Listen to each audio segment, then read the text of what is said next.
سعودی عرب طیب Erdogan اور ان کی جو بات میں کر رہا تھا کہ جو لوگ ساتھ دیتے ہیں باطل کا، اصل میں ان کا منہج بگڑا ہوا ہے۔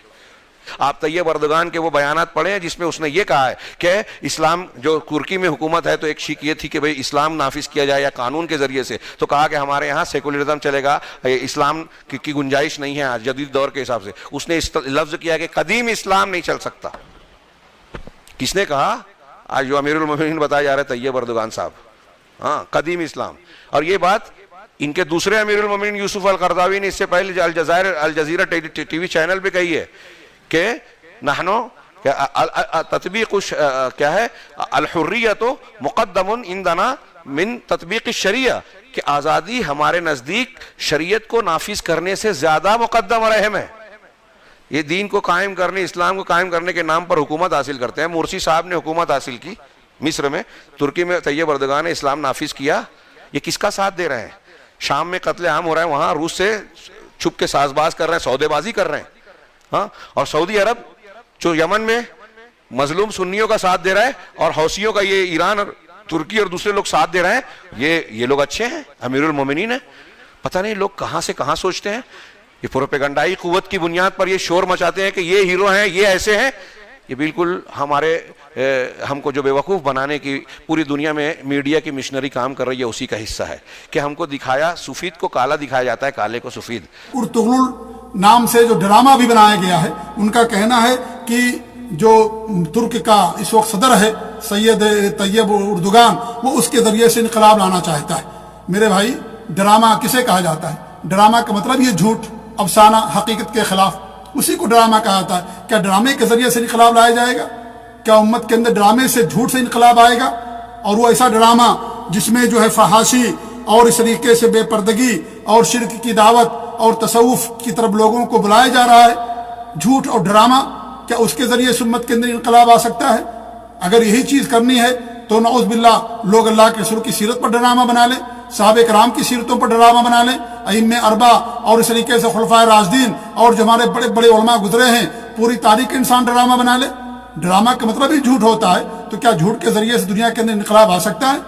اور اس میں بھی حق باتیں نہیں بیان کی گئی ہیں، حقیقت کی عکاسی نہیں کی گئی ہے، اس کے اندر جھوٹ اور مکاری اور فریب، یہ ساری چیزیں، اور عاشقی اور بے پردگی، یہ ساری چیزیں ڈرامے کے اندر پائی جاتی ہیں۔ اس لیے علماء نے باقاعدہ فتویٰ دیا ہے کہ یہ ڈرامہ دیکھنا جو ہے بالکل صحیح نہیں ہے۔ انہوں نے کہا کہ ارطغرل ڈرامے سے خلافت عثمانیہ کا صحیح تصور دکھانا۔ آپ ذرا دیکھیں، تاریخ موجود ہے، انسان تاریخ پڑھ کر کے دیکھ سکتا ہے۔ ڈرامہ کے ذریعے سے، فلموں کے ذریعے سے اور غلط باتوں کے ذریعے سے کیا صحیح تصور پیش کیا جائے گا؟ اگر یہی بات صحیح ہے تو پھر پورے اسلام کی اور خلافت کی اور پوری تاریخ کے لیے ڈرامہ انسان بنا لے اور صحیح تصور لوگوں کے سامنے پیش کرے۔ ڈرامے سے کبھی صحیح تصور نہیں آ سکتا۔ ڈرامہ تو خود ایک جھوٹ ہے، ڈرامہ کہتے ہی جھوٹ چیز کو، تو ڈرامے سے کس طریقے تصور ہو سکتا ہے یا ڈرامے سے کس طریقے سے انقلاب آ سکتا ہے؟ تو یہ ان کی بات جو ہے یہ بالکل صحیح نہیں ہے۔ انہوں نے ایک بات یہ بھی بیان کی کہ توحید تو آ گئی لیکن جو ہے اور بہت ساری برائیاں آ گئی۔ تو کیا میرے بھائی توحید معمولی چیز ہے؟ توحید تو بہت اہم چیز ہے۔ اگر ایک انسان اسلامی حکومت کے اندر رہتا ہے اور شرک پر اس کا خاتمہ ہو جائے، ہمیشہ ہمیشہ کے لیے جہنم کے اندر جائے گا۔ لیکن اگر توحید پر قائم ہے، وہ اگرچہ اسلامی حکومت کے اندر نہیں ہے تو وہ جنت کے اندر جائے گا۔ تو توحید معمولی چیز نہیں ہے۔ توحید کے لیے اللہ رب العالمین نے دنیا قائم کی، نبیوں کو بھیجا، رسولوں کو بھیجا، کتابیں اتاری، اور ہر نبی نے توحید کی دعوت دی۔ یہ تو یہ لب لباب ہے، یہ تو اصل ہے۔ اور یہ کہنا کہ توحید تو آ گئی، باقی چیزیں ختم ہو گئی اور باقی اور برائیاں آ گئی، توحید سب سے بڑی نیکی ہے، توحید سب سے بڑا خیر ہے، توحید سے بڑی کوئی نیکی نہیں ہے۔ اس لیے توحید اگر انسان کے پاس آ جائے، سب سے بڑی دولت اس کے پاس آ گئی ہے۔ لہذا اس طریقے سے توحید کا یعنی نہ انجانے میں اس طریقے سے توحید کا استخفاف کر لینا، یہ بھی قطعاً کسی کے لیے درست نہیں ہے۔ توحید بہت اہم چیز ہے، اور توحید یہ معیار ہے، اور توحید یہ بنیادی مقصد ہے دنیا میں ہمارے آنے کا اور دنیا کو بنانے کا اللہ رب العالمین کا۔ اس لیے توحید کو ہمیشہ انسان کو اپنی نظروں کے سامنے رکھنا چاہیے۔ تو یہ بھی بات جو ہے انہوں نے اس کے اندر بیان کی ہے۔ ایسے انہوں نے اردوغان کی تعریف کی ہے۔ میرے بھائی، اردوغان کیسا انسان ہے؟ اردوغان ایک جذباتی اور جس طریقے سے ڈرامہ شروع کیا، ڈرامہ باز انسان۔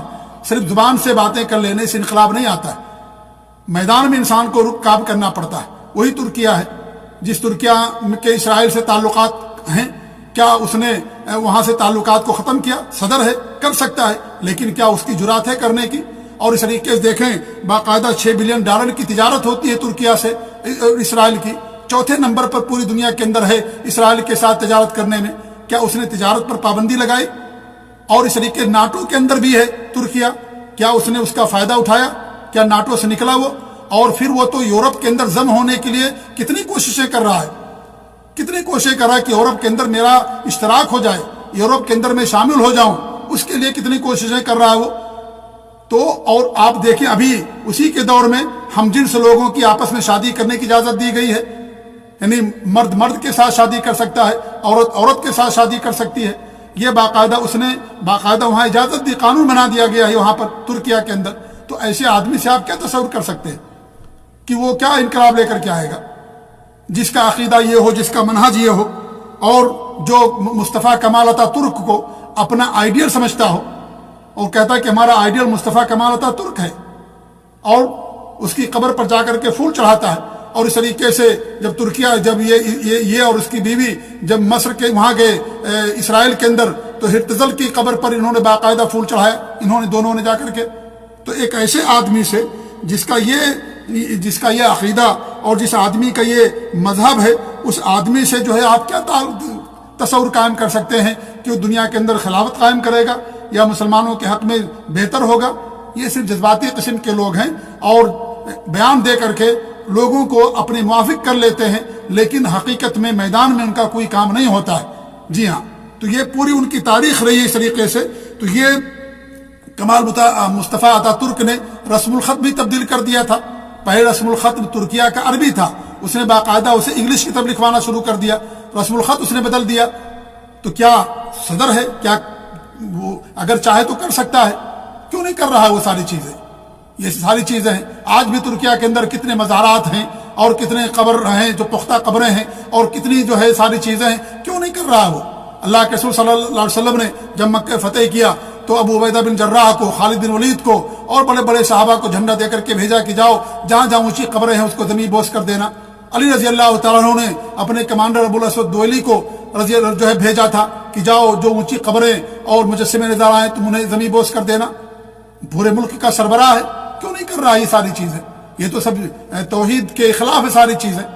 تو ایک ایسا آدمی جس کا یہ عقیدہ ہو اور جس کا اس طریقے سے کیا نام ہے یعنی یہ منہج ہو, تو ایسے آدمی سے کرنا, تصور کرنا کہ وہ دنیا کے اندر انقلاب لے کر کے آئے گا اور وہ بھی ایک ڈرامے کے ذریعے سے دنیا کے اندر انقلاب آئے گا, یہ سب یعنی خام خیالی ہے انسان کی.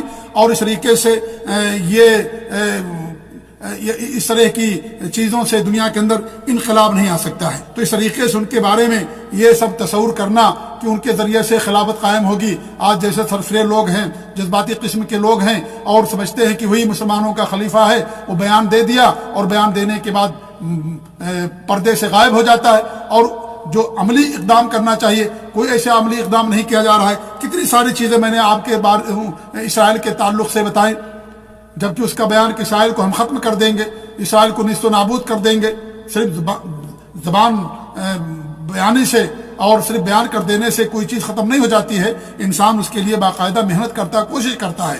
تو وہ نبض سمجھتا ہے لوگوں کی کہ آج دنیا میں جو نبض لوگوں کی ہے وہ یہ ہے کہ لوگ صرف جذباتی قسم کے ہیں, جذبات میں آ کر کے جو بیان دے دیا جائے لوگ اس کی واہ واہی کریں گے اور لوگ اس طریقے سے کیا نام ہے ہمیں مقبولیت مل جائے گی.